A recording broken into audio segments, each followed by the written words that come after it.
Hello বন্ধুরা, কেমন আছো? আশা করি ভালো আছো, সুস্থ আছো আর সাবধানে আছো। কালকে একটা লাইভ দেখলাম আর আজকে একটা লাইভ দেখলাম। দুটো লাইভ দেখার পরে সত্যি মানুষ প্রচণ্ড স্বার্থপর বলবো না বদমাশ বলবো বুঝতে পারছি না। কারণ হচ্ছে কালকে একটা ভিডিও দেখলাম, সেটা হচ্ছে মৌ আর কল্লোলের লাইভটা দেখার পরে সত্যি মন খারাপ মানে মন খারাপ হচ্ছিল এই কারণে, সব সময় দেখার সময় না কিছু কিছু জিনিস যখন কারোর সঙ্গে মিলে যায় তখন নিজের যে একটা সেটা ওর সঙ্গে যখন মিলছিল খুব কষ্ট লাগছে। সেটা হচ্ছে মৌয়ের যেমন বাবা বাংলাদেশে থাকে, ওর অনেকটাই দূর। আমরা যেমন মুম্বাইয়ে থাকি, বাবা মা কলকাতায় থাকে, সেহেতু ওই দূরটা না ফিল করতে পারছিলাম, যে ফট করে চাইলেও কিন্তু যেতে পারি না, ফট করে চাইলেও যেতে পারি না। এবার আজ এর বিয়ে, কার ওর অন্নপ্রাশন, পরশুদিন ওর অসুখ, তার অসুখ, কেউ হসপিটালে ভর্তি, এসব শুনি যখন মনটা খুব খারাপ করে, কিন্তু যেতে পারি না। কারণ বারবার তো ধরো এগুলো লেগেই থাকে বা লেগেই থাকবে, কিন্তু কেউ মারা যাচ্ছে, কেউ জন্মগ্রহণ করছে। কিছুদিন আগে যেমন কাকিমা শাশুড়ি মারা গেল, যেতে পারলাম না গো, যেতে পারলাম না। এখানেই পারলাম, ছেলেদের পরীক্ষা চলছিল, আর তারপরে একবার যাওয়া মানে প্রচুর খরচও থাকে, সব মিলিয়ে মিশিয়ে আর যাওয়া হয়নি। তো সেখান থেকে বলছি, সব কিছু না বুকে সেই পাথর চাপা দিয়ে রেখে দেওয়ার মতো। মায়ের শরীর খারাপ, বাবারও স্ট্রোক টাইপের হয়ে গেছিলো কিছুদিন আগে, তাও যেতে পারিনি। সব এই সবগুলো যখন মোয়ের মুখে শুনছিলাম, মোয়ের মুখে তো না, কল্লোল যখন বলছিল ওগুলো ফিল হচ্ছিল। সত্যি তাই, দূরে যারা থাকে না খুব কষ্ট হয়। কাছে হলে কি হয়, হ্যাঁ আমরা কিছু করতে পারবো না কারোর শরীর খারাপ হলে, কিন্তু পাশে গিয়ে তো দাঁড়াতে পারি, বা তার যে শরীর খারাপ তাকে একটু আমরা নাড়াচাড়া করতে পারি, বা এক কথায় চোখে দেখতে পাই তাদেরকে। কিন্তু দূর থেকে এগুলো আরও কষ্ট হয়ে যায়। সেই জন্য আমার শ্বশুরমশাইয়েরও শরীর খারাপ, শাশুড়িমা বলতে চায় না গো, ও বলতে চায় না, বলে দূরে থাকে, ওদের বলে তো কোনো লাভ নেই, বরং ওরা ছটপট করবে। তো এইভাবে হয়তো বাবার মানে শ্বশুর বাবার হচ্ছে দুইবার প্যারালাইসিস হয়ে মানে স্ট্রোক হয়েছিল। তো দুইবারে দুই রকম অ্যাটাক এসেছিলো। প্রথমটা এসেছিল কথাটা আউড়িয়ে যাওয়া মতো, আর সেকেন্ড এসেছে পায়ে। তো যাই হোক, এইভাবে হয়তো মানুষটা কষ্ট পাচ্ছে, তবু দেখতে পাচ্ছি না, না পাচ্ছি নাড়াচাড়া করতে। খারাপ লাগে তবু পারি না। তো কল্লোল যখন বলছিল যে আজকে হয়তো তেরাত্রি মানে 4 দিনের যে কাজটা করবে, কিন্তু 4 দিনের যে কাজটা করবে কাছে কাছে ধরো যদি থাকতো তাহলে বাবার বাড়ি গিয়ে কাজটা করতে পারতো, কিন্তু সেটা পারলো না। না পারলেও বাবাকে শেষ যাত্রা দেখতে, মানে এমনি তো দেখতেই পেলো না, মানুষের শেষ যাত্রার সময়ও মানুষ একটু পাশে থাকতে চায়, একটু শেষ দেখা। তাকে আর হাজারো পয়সা দিলেও কিন্তু সে আর ফেরত আসবে না। মানে পজ করে দিতে হলো, খারাপ লাগছিল। তো যখন কল্লোল বলছিল, মৌ কিন্তু ফেটে ফেটে কাঁদছিল, বারবার কিন্তু কান্নাকাটি করছিল। ওর যেমন মনে হচ্ছে যে, আর একটা কী মনে হয় জানো তো, দূরে থাকলে বিশেষ করে আমার মনে হয় দৌড় মেরে চলে যায় একদম, মানে ট্রেন না থাকলেও মনে হয় দৌড় মেরে চলে যায়, দৌড় ধরিয়ে দিয়ে চলে যায়, ছুটে সেই মানুষটার কাছে যায়, কিন্তু পারি না। সেরকম আমারও মনে হচ্ছিল যে মৌয়ের এই টাইমে মনে হচ্ছে যে দৌড় মেরে চলে যায় 7 সমুদ্র 13 নদী পার করে, কিন্তু ওই যে বাঁধন, সেটা হচ্ছে যে যাওয়া আসা প্রবলেম। আর তারপরে এখন বাংলাদেশে যে ব্যাপারটা চলছে সেটা নিয়েও ভয় আছে। রাস্তাঘাটে গিয়ে ধরো বাইরে থেকে যেহেতু যাচ্ছে, ইন্ডিয়া থেকে, সেহেতু বাংলাদেশে যেহেতু ঝামেলা হচ্ছে, সেহেতু ধরো সেখানেও গণ্ডগোল লেগে থাকতে মানে ভয় তো আছেই একটা। সেকেন্ড হচ্ছে তাদের হচ্ছে ভিসার প্রবলেম, ভিসা নাকি পাসপোর্ট পাচ্ছে না। তো এই জায়গাটায় আমি বলবো যে কল্লোল, আমি এই ভিসা পাসপোর্টের ব্যাপারটা জানি না যদিও, তবু আমার দিক থেকে বলছি এটা করে রেখো। কারণ হচ্ছে বাবা মার বয়স হচ্ছে, প্লাস কোনো দিন তোমাদের তো যেতেও হবে, কারণ ম্যাক্সিমাম দুজনেরটা করে রেখো। কারণ হচ্ছে আপদ বিপদে মানুষের শরীর খারাপ বলো, কোনো অ্যাক্সিডেন্ট বলো, তারা যেমন ভিসা পাসপোর্টটা করে রেখেছে, তারা কিন্তু হামেশা চাইলেই আসতে পারে। কিন্তু তোমাদের নেই বলে দেখো আজকে বিপদটায় মৌ কিন্তু যেতে পারছে না। মৌয়ের কিন্তু আজ যদি তোমার ভিসা পাসপোর্ট থাকতো তাহলে হয়তো বা ফ্লাইটেও চলে যেতে পারতো। আমি এই বিষয়টা সত্যি বলতে আমি জানি না বাংলাদেশের ব্যাপারটা, মানে কলকাতা থেকে বাংলাদেশে কিভাবে যায় না আমি জানি না। আমি আমার দিক থেকে বলছি যে আজ যদি ভিসা পাসপোর্টটা করা থাকতো তাহলে কিন্তু তারা ফ্লাইটেও চলে যেতে পারতো। কিন্তু আজ করে রাখুনি বলে দেখো আজ পয়সা থাকলেও কিন্তু তুমি আর পারছো না যেতে। কেউ বলছে 1 মাস দেরি হবে, কেউ বলছে 15 দিন দেরি হবে, কেউ বলছে এখন কাজ হচ্ছে না। কিন্তু মেয়েটারা ছটপট করছে। যতই হোক মেয়ে তো বাবার মেয়ে বলে কথা, আর মেয়েদের কাছে বাবা খুব আপন হয়, খুব আপন বন্ধু যাকে বলে। কিছু বলার নেই গো, এই জায়গাটা কিছু বলার নেই। মানে যতটাই বলবো বাবা মেয়ের সম্পর্ক ততটাই যেন কমতি হয়ে যায়। আর মা ছেলের সম্পর্ক, ছেলের সঙ্গে মায়ের একটা আলাদা বন্ডিং থাকে বন্ধুর মতো, সেটা কিন্তু বাবার সাথে হয় না। সেরকম মেয়ের সাথে বাবার থাকে বন্ডিংটা, সেটা মায়ের সঙ্গে হয় না। সেহেতু আজ ময়ের বুক ফেটে যাচ্ছে কিন্তু যেতে পারছে না। তো যাই হোক, আর এক জায়গায় দেখলাম আজকে লাইভটা দেখলাম 2 ভেরু আর ভেড়ার। তো ভেরু ভেড়া বসে গেছে লাইভ করতে, তারা নাকি জানেই না আজ 2 দিন হতে চললো। মানে কালকে রাত্রে যেহেতু লাইভটা করেছে 2 দিনের দিন চলছিল, তারা নাকি জানেই না। মানে 2 দিন কেন 3 দিন হচ্ছে, আজকে 4 দিন 13 রাত্রি কমপ্লিট করবে। তো সেহেতু জানেই না। তারা তাদের মোবাইল চ্যানেলটা সাবস্ক্রাইব করে রাখিনি, নোটিফিকেশান আসেনি। এটা হতে পারে বন্ধুরা? যে চ্যানেলটা তৈরি করে দিল, যে চ্যানেলটা গড়ে দিল, যে আমার সম্পর্কের জিনিস, আমরা বিনা সম্পর্কের জিনিসই সাবস্ক্রাইব করে রাখি। এটা সম্পর্কের জিনিস। কাউকে দেখে আমি জ্বলছি, কাউকে দেখে আমি কাউরি ভালো দেখে জ্বলছি, সেখানে সাবস্ক্রাইব করে রাখিনি বা শুনেনি, এটা হতে পারে? ওর আত্মীয় স্বজনরাও দেখে মোয়ের ভিডিও, ওর চলো দেখেনি ঠিক আছে মেনে নিলাম, ওর মায়ের বাড়ি থেকে দেখে, ওর বোনেরা দেখে, বা ওর ভিউয়ার্সরা দেখে, বা ওর শুভাকাঙ্ক্ষী যে বান্ধবী এসেছিল তারা দেখে। তো সেখান থেকে একটা খবর পাইনি যে মোয়ের বাবা মারা গেছে। সে আজকে কিন্তু চলে যেতে পারতো, এই ভিডিওটা না করে যদি পাশে গিয়ে দাঁড়াতো না সব থেকে ভালো হতো। কিন্তু সেটা তো করবে না, কারণ মোয়ের তো ক্ষতি চেয়েছিল। আজ 5-6 দিন আগে গঙ্গায় তোমার স্নান করে বলেছিল আমি সব সম্পর্ক বিসর্জন দিয়ে দিলাম। তবে আমি আমার ঠাকমার মুখে শুনেছি গঙ্গার কাছে কিছু চাইলে নাকি গঙ্গা সেটা নেয়। এমনকি সমুদ্র যদি কিছু নেয় সেটা ফিরিয়ে দেয়। এই দুটো কথা শুনেছিলাম। গঙ্গাকে কিছু যদি বলো দিব, তাহলে সে কিন্তু ঠিক নিয়ে নেয়।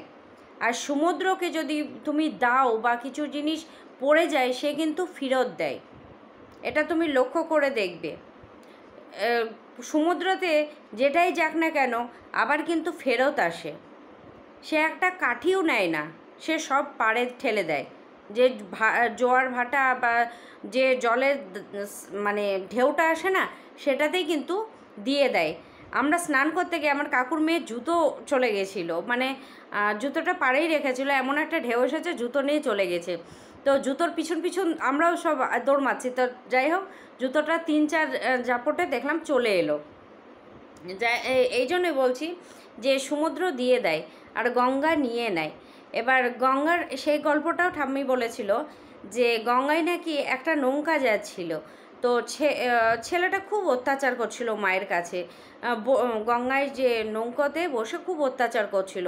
তো মা নাকি বলেইছে যে দিব, ফেলে দিব, এইসব অশান্তি আর ভালো লাগে না, ফেলেই দিব গঙ্গায়। এবার ওই গঙ্গা মা শুনেছে। সঙ্গে সঙ্গে কিছুক্ষণ পর একটা জলের দাপট আসে। দাপট এসে নৌকাটা কেউ পড়েনি, ওই ছেলেটাকেই নাকি যেভাবে হোক পড়ে গেল। তো সেখান থেকেই সবাই বলে যে গঙ্গাকে কিছু দিব বললে তাকে সে নিয়ে নেবে, যেভাবেই হোক সে নিয়ে নেবে। ও মানে মৌকে করে মানে মৌয়ের সুখটা মাথায় নিয়েই কিন্তু ও এই জ্বালাটা মিটাতে গিয়েছিল। জ্বালাটা মিটাতে গেছিল গঙ্গাতে, যে আমি সব সম্পর্ক ত্যাগ করে দিলাম, এরকমভাবে জ্বালাটা মৌকে দিয়ে মেটাতে গেছিলো। মৌ কাকে ভালোবাসতো? মৌ কিন্তু বাবাকে বেশি ভালোবাসতো। আর এই কদিন কিন্তু মৌয়ের মাকে নিয়ে কোনো কথা উঠেছিল না। মৌয়ের কিন্তু সবথেকে প্রিয় মানুষ হচ্ছে মৌয়ের বাবা। এই জায়গাটা আমরা কিন্তু প্রত্যেকে জানি। কিছুদিন আগে এই বাবা বাবা বাবা নিয়ে অনেক ভিডিও হয়েছে, অনেক কিছু হয়েছে। মৌয়ের মাকে নিয়ে কিন্তু কিছু হয়েছিল না। সুতরাং দেখো, বাবা সুস্থ, আমার গায়ে কাটা দিচ্ছে গো এই নৌকার ব্যাপারটা বলতে গিয়ে। বাবা সুস্থ, স্বাভাবিক, কিন্তু দেখো 2-3 দিনের দিনে কিন্তু মৌয়ের বাবা মারা গেল। সুতরাং গল্প, এই যে বলে না পুরাণ কথা, কিছু হলেও সত্যি তো আছেই। পুরনো যুগের যে গল্পগুলো বলো, পুরনো যুগের যে বাণীগুলো বলো, পুরনো যুগের যে আধ্যাত্মিক জিনিসগুলো আছে, কিছু আছে। সেই জন্যে আজ পর্যন্ত কিন্তু জিনিসগুলো মিটেনি, যায়নি। আজ গঙ্গাকে বলেছিল সম্পর্ক বিসর্জন দিয়ে দিব, কিন্তু দেখো আবার ভাগ্যের ফেরে মৌয়ের বাড়ি থেকে নাকি ফোন এসেছিল যে মৌ যেহেতু শ্রাদ্ধে কাজে যেতে পারবে না, সেহেতু মৌয়ের বাবার অস্থিটা সেটা নাকি ইন্ডিয়াতে এসে গঙ্গায় দেওয়া হবে। যেই গঙ্গার কাছে মৌয়ের যা বলেছিল যে সব সম্পর্ক বিসর্জন দিয়ে দিলাম, সেই গঙ্গাতেই কিন্তু অস্থিটা দেওয়া হবে। ভাগ্যের কি ফেরি বলো, মানে কথা যেভাবেই কাজু সেইভাবেই হলো। ও আজকে বলছে যে আমি রাগ করে বলেছিলাম যে গঙ্গার কাছে যে আমি সব সম্পর্ক বিসর্জন দিয়ে দিলাম, সেহেতু আমি কয়দিন কিন্তু ভিডিও দেখিনি বা করিনি। কিন্তু মা তো, গঙ্গা মা তো শুনবেই না কথা। গঙ্গা মা ঠিক নিয়ে নিল এই মৌয়ের ভালোবাসার মানে প্রাণভোমরা বাবাকে। কথা বলতে গিয়ে আমার আটকে যাচ্ছে, এত কষ্ট লাগছে। এইসব মানুষ পারে গো, মানুষ পারে, মানুষই পারে। আজ ভিউয়ার্সদেরকে বলছি যে আমাদের কি কষ্ট হয় না, আমরাও 2 বোন থাকি না, এই কষ্ট তুই বুঝবি না। যার যায় সেই জানে, যার যায় সেই জানে। আজ মৌ জানতে পারছে মৌয়ের কি গেল। পাশ থেকে কল্লোল কিছুটা আঁচ করছে, যেমন আগুন লাগলে সে জ্বলে, সেই আঁচটা যে পাশে থাকে সে পায়, সেরকম কল্লোল কিছুটা পাচ্ছে আজ মৌয়ের কি গেল। আর মৌ মানে তো যাই হোক, কল্লোলকে আমি একটা কথাই বলবো, পাসপোর্ট ভিসাটা করে রেখো। আর পাসপোর্ট ভিসা আমি যতটা জানি রেনু করাতে হয় 5-6 মাস কি 1 বছর, এরকম কিছু একটা ভ্যালিডিটি থাকে, সেটাতে নাকি রেনু করাতে হয়। তো আমি বলবো সেটা আপডেট করো আর তুমি করে রেখো, কারণ পয়সা এমন তো না যে পয়সা প্রচুর অভাব। আর এটা করে রেখো, যেহেতু তোমাদের দূরে মানুষগুলো আছে। আর মা বাবা কিন্তু সব থেকে ছেলে মেয়ের কাছে আপন, যে নিঃস্বার্থভাবে সব কিছু ছেলে বা মেয়েকে দিতে পারে, কোনো স্বার্থ থাকে না। সুতরাং তোমরাও কিন্তু পাসপোর্ট ভিসাটা করে রেখো, কারণ বিপদ বলে কয়ে আসে না। তারা যেমন বাংলাদেশ থেকে ওরা মানে তোমার শালার বউ, বাচ্চা, শাশুড়ি, এরা যেমন প্রত্যেকে পাসপোর্ট ভিসাটা করে রেখেছে, সেরকম তোমরাও করে রেখো। এই ভুলটা আর করো না, কারণ বিপদ এই যে আজ দেখো যদি থাকতো মৌ, অন্তত এই 13 রাত্রিটা মা বাবার পাশে গিয়ে থাকতে পারতো। মা তো হারিয়েছে নিজের কাছের মানুষটাকে, কিন্তু তারপরে হয়ে যায় মেয়ে, মায়েদের কাছে মেয়ে, যে দুটো কথা বলে শান্তি পাওয়া যায়। কিন্তু সেই জায়গাটায় মৌ যদি আজকে মায়ের বুকে একটু মাথা দিয়ে হাউমাউ করে কাঁদতে পারতো, তাহলে কিন্তু মৌয়ের ভেতরটা অন্তত শান্তি পেত। যে বাবাকে না দেখলে কি হবে, মায়ের কাছে মায়ের বুকে মাথা দিয়ে যদি কাঁদতে পারতো। কিন্তু ও দেখো বেচারি মুখটা মানে বুক ফেটে যাচ্ছে, মুখ ফেটে যে হাউমাউ করে কান্না, সেটা কাঁদতে পারছে না বা কাঁদতেও করছে না। আজ না হোক, ওই যে ভিউয়ার্সরা বলেছে না, কিছু কিছু ভিউয়ার্স, যে আজ না হোক কাল বুঝবি যে মানুষের ক্ষতি করে কিভাবে মানে মানুষ সুখে থাকতে পারে। একদম ঠিক, আজ ওর গেছে, কাল আজ আমার যাবে। সুতরাং কারোর ক্ষতি করে কেউ বেশি দিন ভালো থাকতে পারে না। হ্যাঁ, সাময়িক ভালো থাকে। আজ তুই ভালো আছিস, আজ তোর ভগবান এগুলোই কিন্তু পরীক্ষা নেয়, দেওয়ার পর একটার পর একটা, তখন কিন্তু মানুষ ভাবে ও দেখ আমি ভালো আছি, দেখ আমি ভালো আছি, দেখ আমি ভালো আছি। তুই ফ্ল্যাট নিলি, ফ্ল্যাট নেওয়ার পর কি হলো, ছেলেকে মেয়েকে ভর্তি করলি, ফ্ল্যাট নেওয়ার পর তুই দেখাতে চাইলি, ঝুমকি পাগলি তুই দেখাতে চাইলি যে দেখ তোর থেকেও আমি ভালো আছি।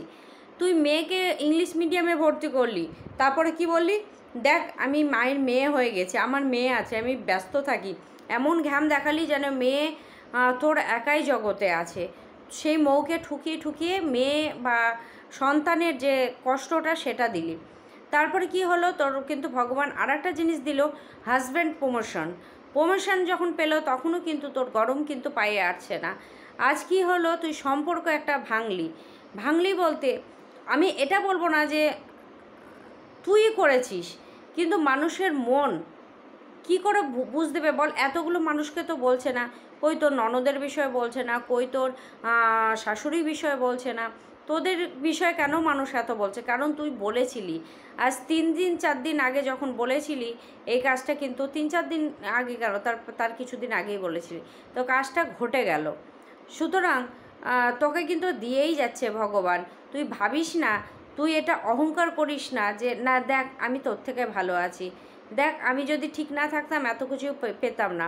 এগুলো ভগবান দিচ্ছে, যখন কাটতে লাগবে না তখন দিশা পাবি না, একটার পর একটা একটার পর একটা একদম ছিনিয়ে নিবে। সুতরাং সেই দিন তুই বুঝবি যে সেই কষ্টটা মোয়ের কী ছিল। নিরীহ মানুষকে, আর তুই কি বলছিস যে ক্যামেরার পিছনে ঝগড়া করলেই তোমরা তো দেখতে পাও না, আমরা ক্যামেরা অন করে চিৎকার করি সেজন্য দেখতে পাও। মৌ চিৎকার করার মেয়ে না। এতগুলো মানুষ কেন মৌয়ের সাপোর্টে আছে বুঝতে পারিস না তোরা? তোরা নিজেদের ভুল আসলে ধরতেই জানিস না। তোরা ভাবিস যে মৌকে সবাই সাপোর্ট করে, মৌ সবাইকে কিনে রেখেছে, মৌ সবাইকে টাকা দেয়, কন্ট্রোভার্সি লোক মেয়েগুলোকে বা কন্ট্রোভার্সিদের সব টাকা দেয়, সেহেতু মৌয়েরই। কেউ কাউকে টাকা দেয় না, সবাই মানুষ ভালোবাসা, ওই যে বললাম ভালোবাসা অর্জন করতে হয়। তো চলো বন্ধুরা, ভিডিওটা যদি সহমত থাকো তো একটা করে লাইক করো। আর মৌকে দেখে সত্যি খুব খারাপ লাগছিল গো, খুব খারাপ লাগছিল যে মেয়েটা যদি বাবার মুখটা দেখতে পেত, প্লাস যদি এই টাইমে গিয়ে বাবার তেরাতিটা মায়ের কাছে গিয়ে করতে পারতো। ওকে কিন্তু সব দূরে দূরে করতে হচ্ছে, আর নীরবে বালিশ ভিজাচ্ছে। কারণ দূরে থাকি, এই যে বললাম দূরে থাকি, সব কিছু আমি নিজেকে দিয়ে আগে বিচার করি, তারপরে অন্যকে বলি। যারা যারা দূরে থাকে প্রত্যেকে জানে যে কেউ চলে গেলে কত কষ্ট হয়।